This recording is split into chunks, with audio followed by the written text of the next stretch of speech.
Salut les amis, salut les footeux, ravi de vous retrouver pour cette nouvelle année 2019. Très bons vœux à toutes et à tous, plein de buts sur tous les matchs et sur tous les stades des Pays de la Loire. Un nouveau rendez-vous donc sur USB Foot pour cette année 2019 en partenariat toujours avec nos amis de France Bleu Mayenne, France Bleu Maine et France Bleu Loire-Océan. On va revenir sur ce qui va faire l'actualité des clubs, des 5 clubs des Pays de la Loire, Laval, Le Mans et Cholet en national, Angers et Nantes du côté de la Ligue 1. Et puis on va parler également aujourd'hui à la fois du mercato mais également des 32e de finale de la Coupe de France. Et qui? Eh bien, pour nous parler de toute cette actualité footballistique aujourd'hui, tout simplement, l'ancien joueur de Sedan du FC Nantes, actuel entraîneur de La Chapelle-sur-Erdre, du côté de la Loire-Atlantique.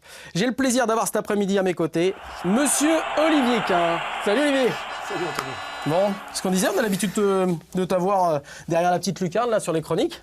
Ouais, mais ça change. C'est Pas bien mal. d'être ici. C'est pas mal. On est bien là. Ouais, on est pas mal. Ouais. T'as vu Bon, t'as pas connu ce genre de vestiaire, toi, hein? Non, aussi vilain que ça, non. C'était plutôt rutilante. Hein. Ouais. Bon, t'es passé quand même dans Oui, les oui. clubs où c'était Ouais, plus... bah Sedan, on n'avait pas de casier. D'accord. Du tout. Que départementaux. Que départementaux. Allez, ça tombe bien, tu sais, la petite tradition ici, c'est de l'invité nous ramène un maillot. Il est derrière.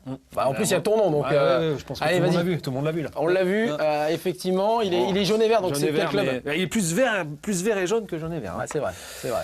Bah écoute, un maillot de la Ligue des Champions, puisque Allez, regarde, montre. Ah oui, il y a eh oui. il y a les Cussons, saison 2001-2002. J'étais venu à Nantes pour jouer cette fameuse Ligue des Champions et j'ai eu le bonheur de la jouer.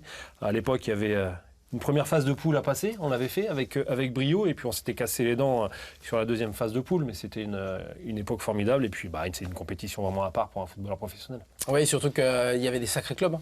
Lorsque tu parles des deux phases de poule, rappelle-nous quelques noms, hein, on va les revoir tout à l'heure. On a commencé par le PSV Eindhoven, le fameux 11 septembre. Ouais, le Et fameux puis, le match qui s'est joué lorsqu'il y a eu ce problème du 11 septembre. Ouais, c'est ça. Et puis il y a eu le Bayern Munich, il y a eu Manchester United. Il y a eu Lazio de Rome. surtout ça, Lazio qu'on a éliminé parce qu'il n'avait même pas passé la première phase de poule. Donc que des grands matchs. Que des grands matchs. Ça, c'était des souvenirs. Et c'est le Graal pour tout footballeur professionnel, c'est le Graal cette Ligue des Champions. Oui, bien sûr. Moi, quand on arrive de Sedan, même si on s'était qualifié c'était pas la Ligue Europa, mais c'était la Coupe UEFA à l'époque, le plus haut niveau, c'est la Ligue des Champions. Alors j'étais venu à Nantes pour la jouer tous les ans. Malheureusement, on n'avait fait qu'une saison, mais déjà une saison dans une carrière, c'est top. Ouais, surtout que depuis, on va pas mettre le Il y a eu couteau dans la plaie. l'Intertoto. Il y a eu l'Intertoto. 2-3 ans après, mais bon, c'est tout. Ça fait 17 ans que le FC Nantes n'est plus en Coupe d'Europe. Malheureusement, tu peux aller nous remettre ce petit...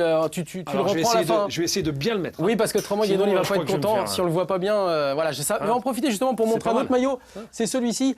J'espère que vous le voyez bien. C'est Nicolas Gillet qui nous avait promis justement qui nous laisserait un petit maillot. C'est tout simplement celui du parcours de la Coupe de France 99. Victorieuse aussi, hein, la belle victoire des Nantais. Et regarde, on a mis un petit but pour Nicolas Gillet. C'est le seul de sa carrière, non?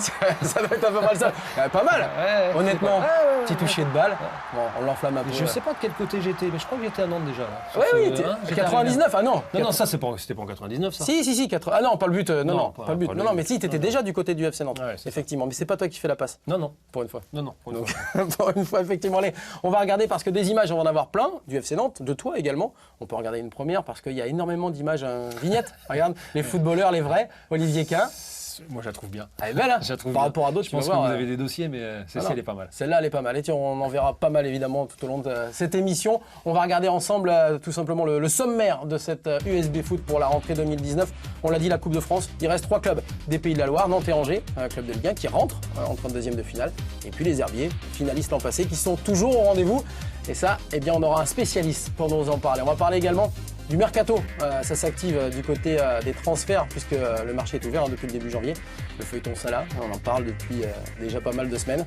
Est-ce qu'il va se terminer rapidement ou pas? Et bien, on aura l'occasion d'en reparler. Et puis, on reviendra brièvement sur ce qui se passe du côté du championnat national. On le sait, Laval, Cholet, Le Mans ont tous disparu de la Coupe de France.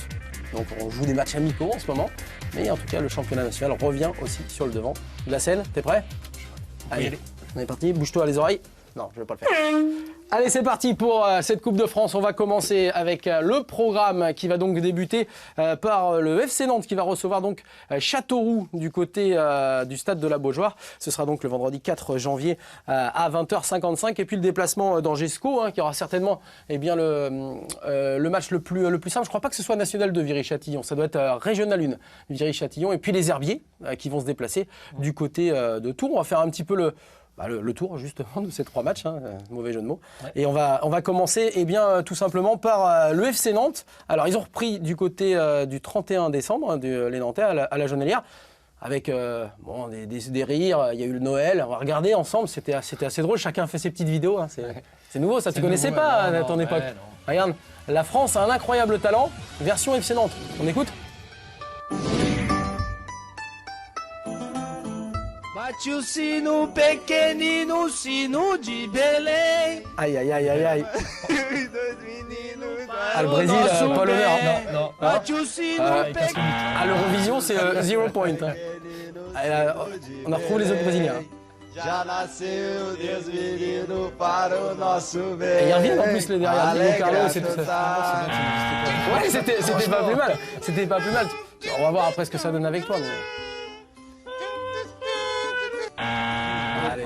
Ah, c'est pas mal. Le montage est pas mal par contre. Hein. C'est plutôt sympa. Les pulls aussi sont sympas. Ouais. Hein joli quand même, petite dédicace avec.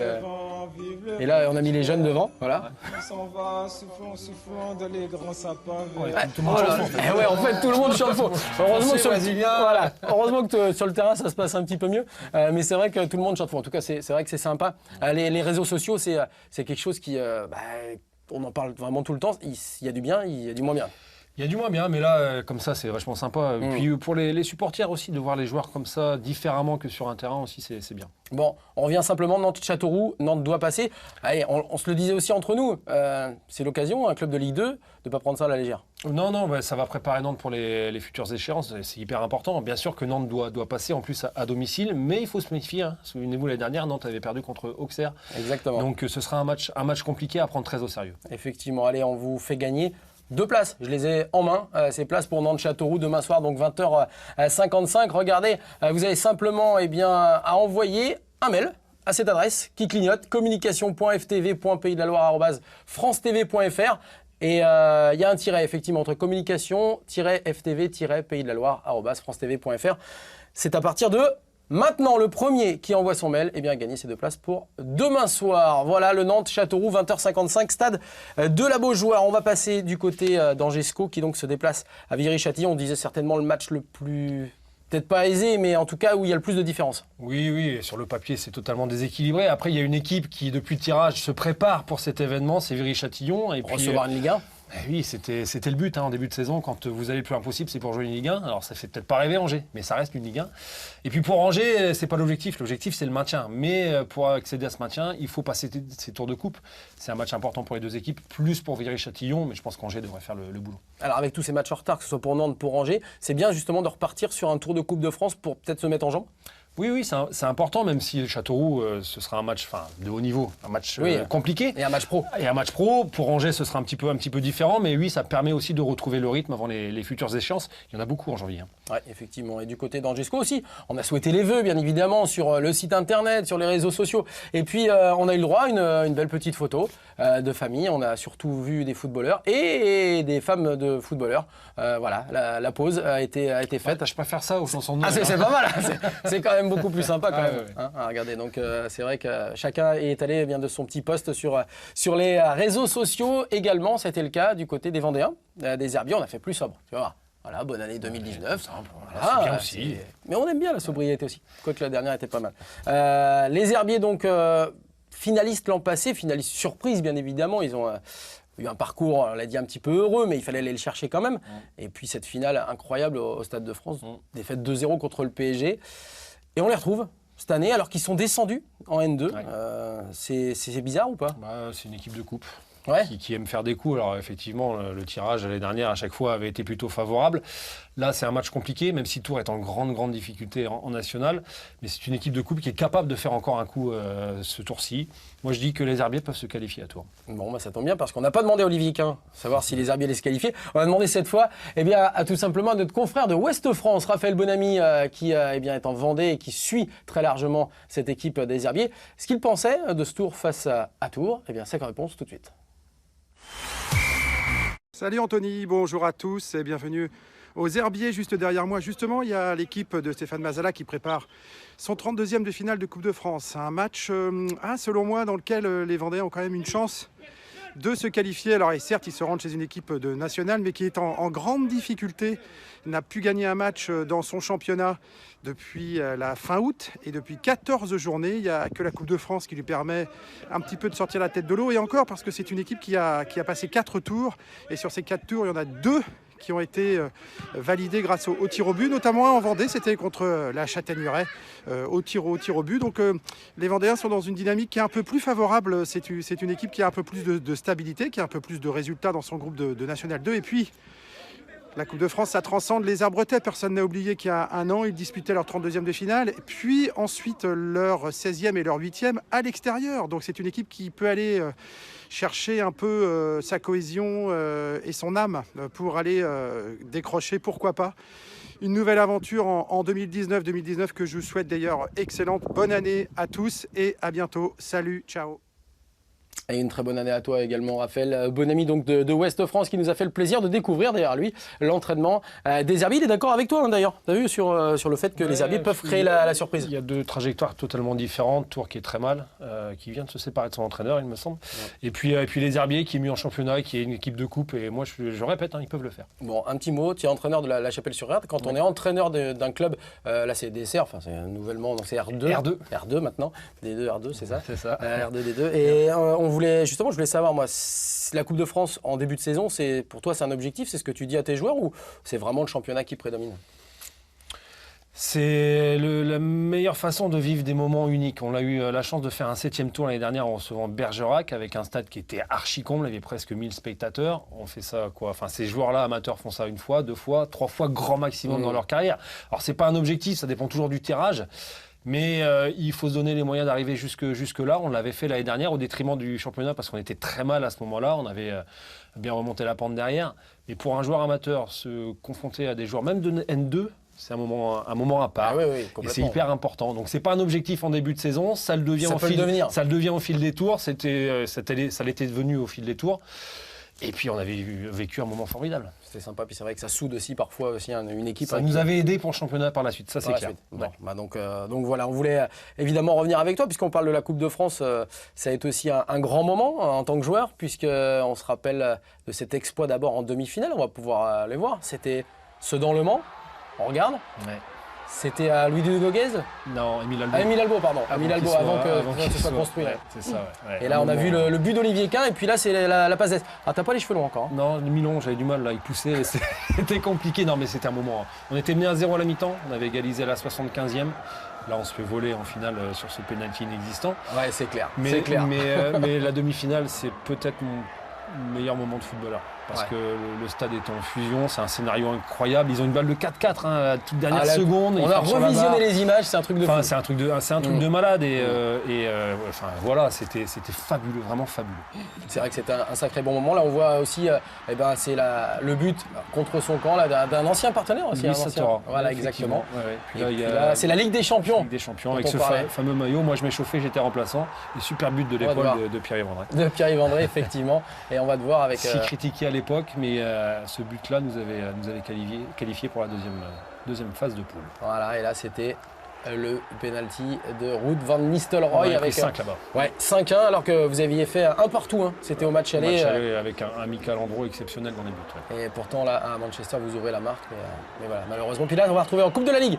Et à l'affût, qui c'est qu'elle a cette fois le chevelu. Ça y est. Les cheveux ont poussé en 2 fois. En quelques années. C'était à Guingamp, on s'était qualifié aussi là-bas. Oui, au tir au but. Ouais, tout à fait. Tir au but, effectivement. Alors on voit les Djemba, les Salomon Lembe. Et puis là, le doublé contre Marseille. C'est l'un de tes derniers gros matchs, on va dire, avant la retraite. Avant ma blessure. Avant la blessure d'abord. Là, il y a pas mal de réussite sur cette frappe parce qu'elle est déviée. Le deuxième sera un peu plus beau parce que il est pas mal. Je l'aime bien celui-là. Il est pas mal. La demi-volée juste à l'entrée de la surface là. Allez, boum. Petit filet opposé. Attention. J'avais montré mon attachement au club en faisant ce geste-là. On menait 2-0, on avait fini par faire 2-2, je crois. Et puis on s'était maintenu à la toute dernière journée cette année-là. Nantes, c'était vraiment le choix pour toi. Absolu. Quand on vient de Sedan, tu disais qualifié déjà pour la Coupe de l'UEFA, Nantes qui jouait la Ligue des Champions, Nantes qui avait aussi une histoire assez incroyable et qui gagnait des titres depuis quelques années. Des titres, championnat, coupe effectivement, qui pratiquait un jeu quand même pour moi que je trouvais idéal parce que je pensais que je pouvais vraiment bien m'intégrer. Ça a été tout le contraire, ça a été très compliqué avec le limogeage de Reynald Lenox au bout de 6 mois malheureusement. Mais ça restait un club, oui, à part, et puis un club dans mon cœur. Puis en plus, c'était le club pratiquement préféré de mon papa. Donc c'était aussi un choix affectif. Oui, si, également. Un dernier petit mot sur Nantes, justement, tu parlais de ce limogeage de Reynald Lenox. Pour toi, c'est le début de la fin. C'est le début de la fin, c'est le tournant. C'est le tournant parce que même si on n'est pas bien en championnat, on gagne un match juste avant la trêve. On savait qu'on allait revenir parce que la Ligue des Champions nous avait pompé beaucoup d'énergie.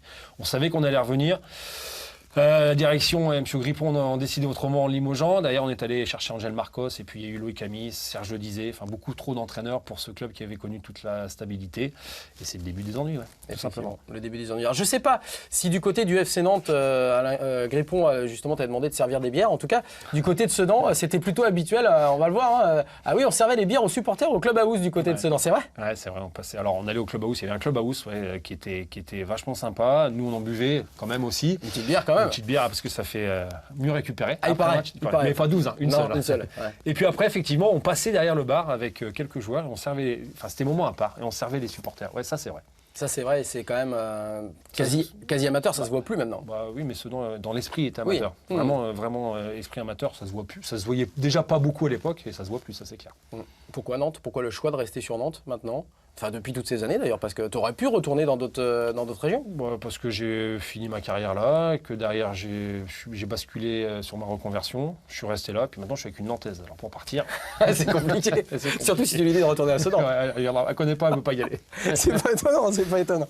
Allez, on a vu justement toute cette jolie carrière, notamment avec tous ces buts. On a fini ce côté pour retrouver cette Coupe de France. On va passer tout simplement... Eh bien oui, du côté du mercato. Allez, on parle de mercato, on parle surtout d'un certain Emiliano Sala. Ça fait des semaines qu'on voit partout passer ce type de posts sur Internet. Alors là, en tout cas, accord trouvé avec Cardiff pour Salah. Bon, ça date d'il y a quelques jours. Ces jeunes footeux qui nous mettent ça sur les réseaux sociaux. On voit tout. Alors, il n'y a pas d'accord trouvé pour l'instant. On sait que... A priori, Valdemarquita aurait une offre de 20 millions d'euros ou de livres, on ne sait pas trop, de la part de Cardiff, que Emiliano Sala ne veut pas partir. En tout cas, pas à Cardiff. Pas là-bas. Qu'est-ce qu'il en est? On sait que dans une de nos chroniques, tu nous as dit, Salah, à ce prix-là, il faut le laisser partir. Oui, parce que ça va rapporter au club un peu plus de 10 millions d'euros, parce que la moitié va à Bordeaux, il ne faut pas l'oublier, parce qu'il marche sur l'eau ces dernières semaines, donc c'est peut-être le meilleur moment pour le vendre. Après, pas dans ces conditions, ce ne sont pas ses agents qui travaillent, lui ne veut pas aller là-bas, le président fait ça derrière son dos, et c'est pas bien. Un joueur, à un moment donné, il faut qu'il décide aussi de son choix, enfin de son destin, qu'il décide là où il veut aller, et c'est pas le cas. Donc moi, je comprends Emiliano Sala, je comprends qu'il veuille partir. Mais pas comme ça. Non, et puis surtout, c'est la façon dont effectivement il est traité. On voit que Emiliano Sala, de toute façon, les joueurs sont de la marchandise. Hein. Oui, mais c'est le meilleur buteur depuis 3 saisons. Il n'y a qu'un intérêt financier pour le club maintenant. C'est de vendre Salah au meilleur prix, même si lui n'a pas envie de partir. Parce que peut-être qu'en fin de saison, il marquera plus autant de buts. Ou alors il va se blesser peut-être. Et derrière, sa valeur marchande va descendre. Donc je comprends le président, mais pas de cette façon-là. Oui, mais la façon dont, par exemple, Valdemarquita traite Sigthorsson, qui n'a rien apporté au club et qui a coûté très cher. Mais le problème, c'est qu'il n'y a aucun club qui en veut. Oui, mais on pourrait peut-être s'en séparer, comme a fait Kashani Klic, qui a rompu son contrat. Oui, peut-être qu'il veut pas, ouais. Et Emiliano Sala qui a rendu quand même de fiers services, on va dire, déjà depuis qu'il est là. Il n'a pas le salaire qu'il mériterait d'avoir non plus. Non plus. Non plus. Ça, donc l'issue, tu la vois comment?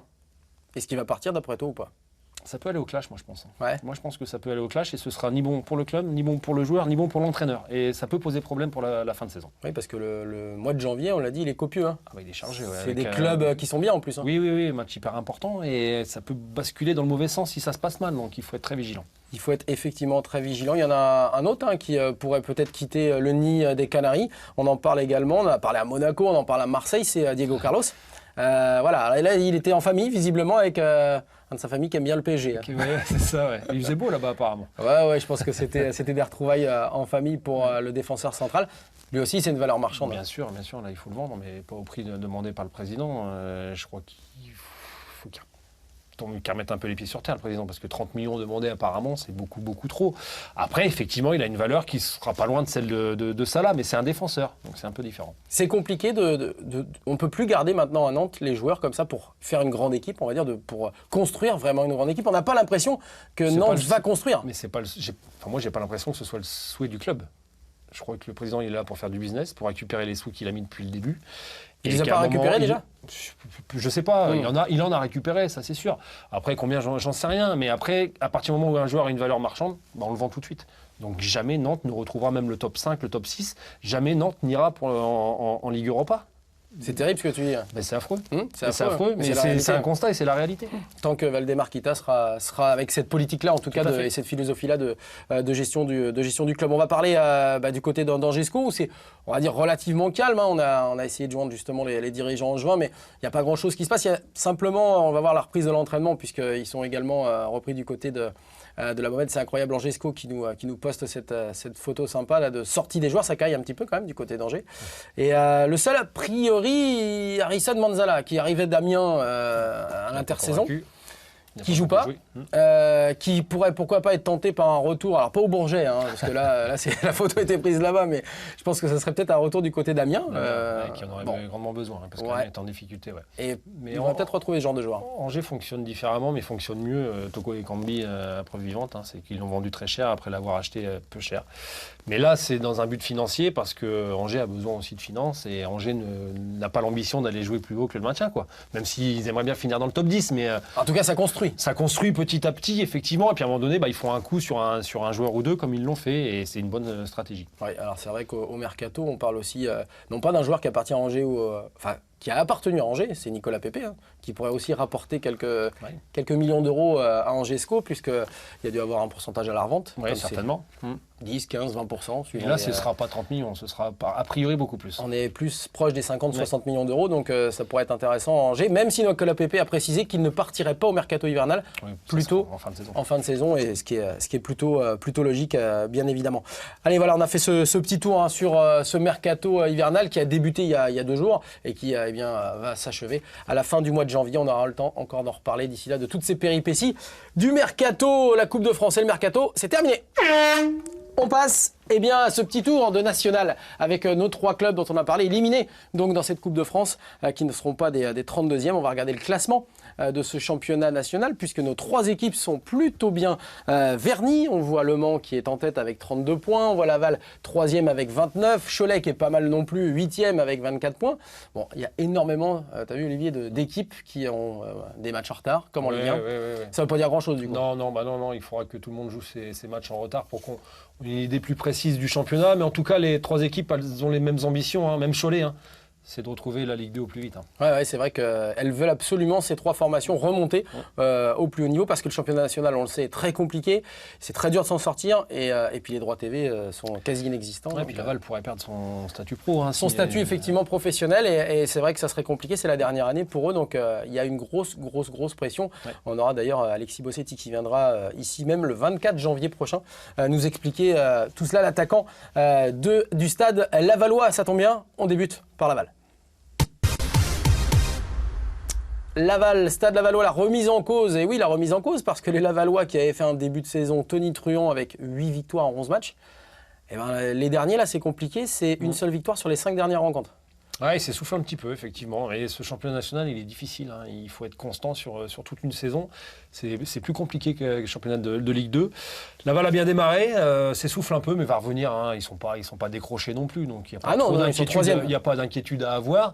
Mais il va falloir enclencher une série. Et puis on parle de profondeur de banc, parfois on parle d'effectifs. C'est vrai que Laval a mis peut-être pas mal d'argent sur des garçons expérimentés. On parle de Galdanik, on parle de Badi, de Verdier. Mais du coup, peut-être que ça pêche dans la profondeur de banc. Peut-être pour ça que les Lavallois ont mis à l'essai un jeune Serbe, Stefan Zvetanovic. Alors j'espère que c'est la bonne photo, parce que j'ai galéré pour trouver une photo de lui sur les réseaux sociaux. Qu'on m'en veuille pas, Si jamais c'est pas la bonne, on l'appellera Stefan Zvetanovic. En tout cas, son nom. Je peux pas t'aider par contre. Non, 22 ans, attaquant, pour la petite histoire. Il jouait en D2 serbe à Basque, dont j'ignorais l'existence jusqu'à cet après-midi. 19 buts en 23 matchs pour le jeune attaquant. Après, ça dépend du niveau là-bas aussi. C'est toujours le même problème. À quoi ça correspond? Et puis est-ce qu'il va s'acclimater au championnat français directement.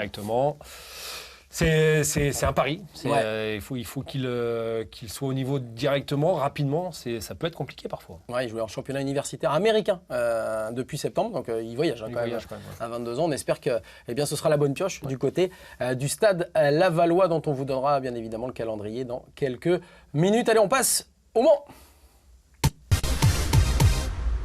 Le Mans FC, les chiffres ont la parole, oui, parce qu'on aurait pu vous mettre tout un tas de chiffres sur Le Mans. D'abord, c'est 10 buts encaissés en 17 matchs, simplement. C'est la meilleure défense.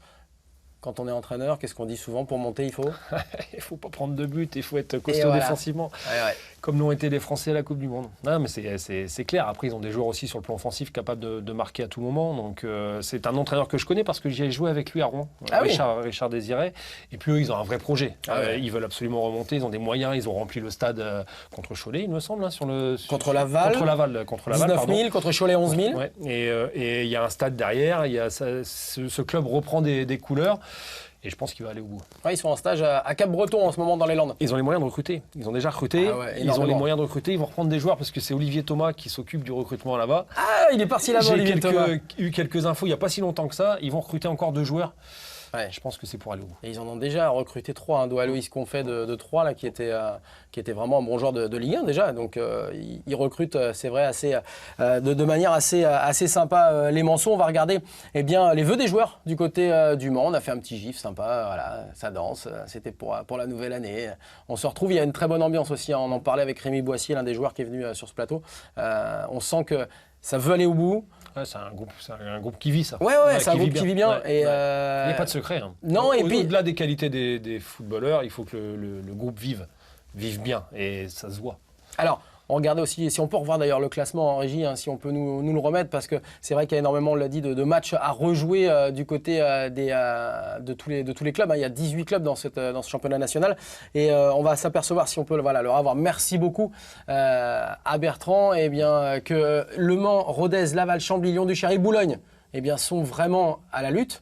Derrière, il y aura peut-être un petit peu si tu mets Kevin Leroy dedans. Mais non, mais il y a Chambly qui a 2 matchs de retard. Ouais, Chambly, par rapport au Mans, c'est hyper serré. C'est hyper serré, donc ça peut aller très très vite. Après, on voit bien qu'à partir de Marignane-Gignac, 21 ils sont 8. Ils sont 8 pour 3 places. Moi, je pense qu'ils sont 8 pour 3 places. Même si Cholet un peu décroché, il n'a pas de match de retard avec Quevilly-Rouen, mais ça reste ouvert encore. Ouais, ça reste ouvert encore. 6 ou 8, là, allez, on va dire, pour la deuxième partie de saison. Ça tombe bien, tu parlais de Cholet. On va rapidement évoquer le cas des joueurs du Maine-et-Loire. Alors oui, j'ai mis la belle surprise parce que c'est vrai que les Choletais faisaient énormément de matchs nuls depuis quelques mois, notamment en octobre, en novembre. Ils se sont mis à gagner, là, 2 matchs de suite, dont un à l'extérieur. Ils ont 2 des meilleurs buteurs du championnat. Ouais. Est-ce que ça peut suivre? Parce qu'on a parlé d'une grosse défense du côté du Mans. Ouais, si vous marquez 4 buts à chaque match, vous pouvez en prendre 3. C'est pas mal. En prendre 3. Après, il n'y a qu'une série qui vous permet de remonter au classement et c'est le cas. Ça va vite dans le championnat. 2 matchs gagnés, on est 8e et puis on est en course pour la montée. Puis 2 matchs perdus, on joue le maintien. Donc il faut être vigilant. Je ne suis pas sûr que Cholet ait vraiment les armes pour aller chercher la Ligue 2. Peut-être se mêler jusqu'au bout, mais il y a des équipes quand même qui sont programmées pour monter et pas Cholet encore. Oui, parce que c'est vrai que c'est pas non plus un passé énorme dans cette division. Deuxième saison. Non, mais le président a beaucoup d'ambition. Oui. Moyens aussi, mais beaucoup d'ambition et il aimerait bien que son club aille en Ligue 2. Ce serait peut-être un peu tôt, un peu prématuré. Mais après, si ça s'offre à eux, il faut qu'ils saisissent leur chance. Ah oui, l'occasion de toute façon. Et en tout cas, ça nous promet une deuxième partie de saison nationale. Vraiment tip-top à suivre parce qu'on va se régaler à la fois sur les derbies entre nos 3 clubs des Pays de la Loire, mais aussi sur les gros matchs à venir. Ça tombe bien. On va regarder ce qui va se passer pour la prochaine journée de championnat en national avec cette palette qui va nous montrer justement le déplacement des Manceaux du côté d'Avranches. La réception de Rodez pour Cholet, ça va être aussi un match intéressant. Parce que les Choletais vont avoir l'occasion. Et puis Laval-Boulogne. Ouais, il y a 2 matchs hyper intéressants. Pas mal. À enjeu, et Laval, avec Boulogne, ce sera compliqué. Et puis Cholet, qui a un gros match avec Rodez, qui est à l'aise en plus à l'extérieur. C'est peut-être un match charnière pour Cholet. Parce qu'en cas de victoire, il se rapprocherait vraiment du trio de tête. Il pourrait avoir d'autres ambitions. En cas de défaite, ce sera peut-être délicat pour la suite. Oui, puis en plus, ils aideraient bien les copains Manceaux et Lavallois. Oui, en plus. En battant Rodez, ça serait pas mal. Allez, les Choletais, on l'a vu sur leur site internet. Il y a une très belle journée découverte, puisqu'on parlait du foot féminin il y a quelques semaines avec nos amis de la Ligue de foot des Pays de la Loire. Journée porte ouverte, les filles nées entre 2005 et 2013. Ça se passe le mercredi 16 janvier. On sait qu'il y a de plus en plus de licenciés filles. Il y en a à la Chapelle-sur-Erde ou pas? Oui, bien sûr. Mais l'équipe, ça a une section féminine jeune cette année. Et ça, c'est important. C'est souhaité par la Fédé. Et puis parce que les filles aiment ça et il y en a de plus en plus. Bon, c'est super. On ira faire un petit tour en tout cas aussi du côté de Cholet pour voir tout ça. Voilà, on a fait le tour de nos 3 thématiques du jour. Il nous reste, c'est bien, la fin, celle où tu vas être bon. Allez, c'est parti. Tout de suite, le quiz de fin.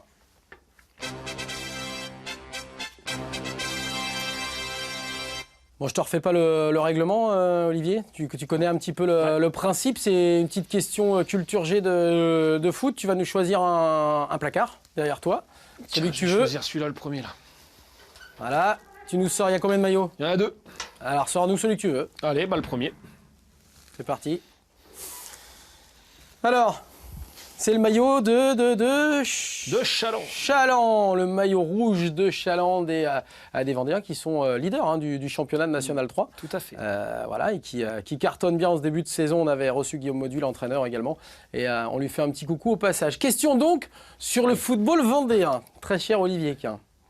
Tu n'es pas sans savoir Tu me fais peur. tu n'es pas sans savoir. Ouais, surtout qu'après, tout le monde va en parler. C'est ça, ouais. Tu n'es pas sans savoir que les Herbiers donc, ont été finalistes de la dernière Coupe de France version 2018. Je voulais savoir justement, la question elle est la suivante. Quel est l'autre club vendéen à avoir été le plus loin derrière les Herbiers? À savoir, est-ce qu'ils ont été en demi-finale, quart de finale, 8e ou peu importe. Je veux le nom du club vendéen qui a été le plus loin derrière les Herbiers. Je te donne 3 réponses possibles. Déjà, je t'aide. Déjà, tu m'aides. Hein, t'aimes bien. Moi, j'étais parti sur une, mais peut-être que ce sera pas dans les ça 3. après. Alors, réponse A, Luçon. Réponse B, Fontenay. Réponse C, Le Poiré-sur-Vie. Allez, t'as le temps un petit peu de réfléchir. Ouais, je réfléchis un peu. Moi, j'étais parti sur une idée au départ, mais... C'était pas l'une des 3? Si. Bon. Si. Ça va. Si. Je vais rester sur mon idée. Allez. Réponse Luçon. A, Luçon.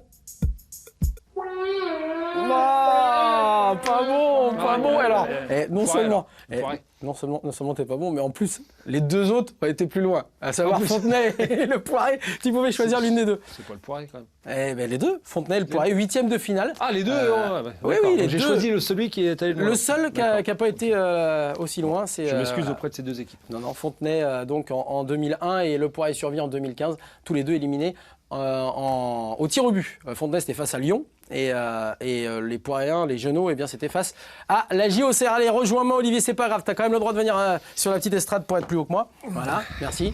On finit toujours, tu sais bien, par un petit coup de cœur. C'est parti? On a eu l'image, on a eu le son juste après, le petit coup de cœur. Ah oui, on a débuté avec toi. On va finir avec toi quand même. Allez, t'inquiète. On n'a pas été trop méchants. Regarde, on a retrouvé cette petite. Moi, c'est pas c'est pas mal quand même le beau gosse. Hein, le BG Sedan, là, c'était du côté de quelle année, celle-là? Oh là là, de la dernière ou l'avant-dernière, 2000-2001 peut-être, ou 99-2000, une des 2. Elle est en vente, 90 centimes d'euros. 90 centimes, c'est cher. Ouais. 1,009 de frais de port en plus. Alors, nous, on va aller l'acheter. On l'achète. Ouais, nous, on l'achète, ça c'est sûr. On a dit avec Guénolé, on va l'acheter. Donc voilà, on est persuadés. En tout cas, c'était très sympa de t'avoir cet après-midi, Olivier. Un grand merci à toi. On va suivre cette deuxième partie de saison, évidemment, ensemble. Hein, tu nous refais tes petites chroniques habituelles. On rigole, t'évites de me tacler. D'accord. Pose-moi des bonnes questions. C'est ça. C'est ça. Et puis, on va finir comment? Eh bien, en chanson. Et avec quelle chanson? La musique de la Ligue des Champions. Allez, à jeudi prochain pour un nouveau USB Foot. Bye bye. Ciao. Magnifique. Magnifique. C'est où? C'est là. Ah, on va pleurer. Ah, magnifique. Magnifique. C'est vrai qu'elle est sympa.